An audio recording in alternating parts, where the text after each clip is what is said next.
এই দেশের মানুষ নামাজ না পড়লেও যদি কেউ নবীকে কটূক্তি করে তার কলিজা ছিঁড়ে যায়, সে রাজপথে নেমে যায়। আমি বলবো যারা নবীকে কটূক্তি করে, নবীর নামে গালিগালাজ করে, এদের মৃত্যুদণ্ড, এই আইনটাও যেন বাংলাদেশের এই সংসদ থেকে পাশ করা হয়।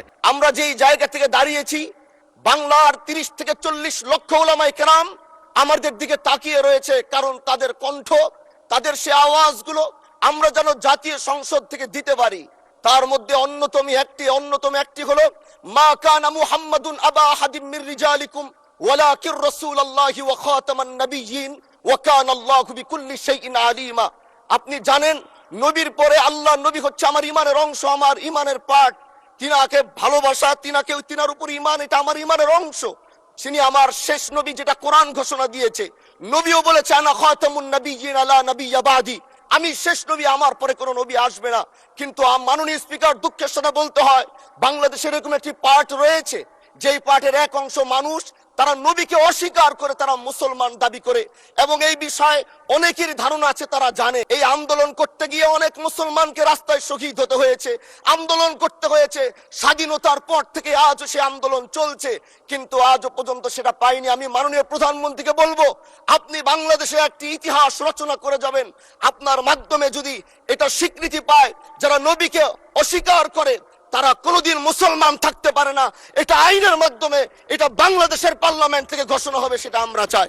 মাননীয় স্পিকার, আরেকটি কথা, আপনি জানেন আমরা আমাদের নবীকে সবচেয়ে বেশি ভালোবাসি, যিনি আখিরি নবী, যাকে বলা হয়েছে ওয়ামা আরসালনাকা ইল্লা রাহমাতাল লিল আলামিন।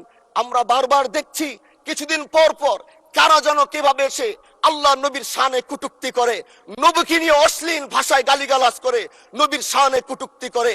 এই আন্দোলন, এই সংগ্রাম করতে গিয়ে আপনিও মাননীয় স্পিকার দেখেছেন, রাস্তাঘাটে আন্দোলন করতে গিয়ে কত মানুষ মৃত্যুবরণ করেছে। যদি একবার বাংলাদেশের আইনে, কারণ মুসলমান যদি আমাদের বাংলাদেশের পার্সেন্টেজ অনুযায়ী আমাদের অবশ্যই মুসলমানদের সংখ্যা এই দেশে অনেক বেশি। আমরা তো অন্য কিছু চাচ্ছি না। এই দেশের মানুষ নামাজ না পড়লেও যদি কেউ নবীকে কটূক্তি করে তার কলিজা ছিঁড়ে যায়, সে রাজপথে নেমে যায়। আমি বলবো যারা নবীকে কটূক্তি করে, নবীর নামে গালিগালাজ করে, এদের মৃত্যুদণ্ড, এই আইনটাও যেন বাংলাদেশের এই সংসদ থেকে পাশ করা হয়। মাননীয় স্পিকার, এই কথাগুলো বলতে গিয়ে অনেক কথা হারিয়ে যাচ্ছে। এলাকায় বলেছিলাম যে আমরা ন্যায়ের পক্ষে কথা বলবো, ইনসাফের পক্ষে কথা বলবো। তখন অনেকে হাত ধরে বলেছিল, হানজালা ভাই, জাতীয় সংসদে যখন যাবেন একটু বললেন হাদি হত্যার বিচারটা যেন হয়।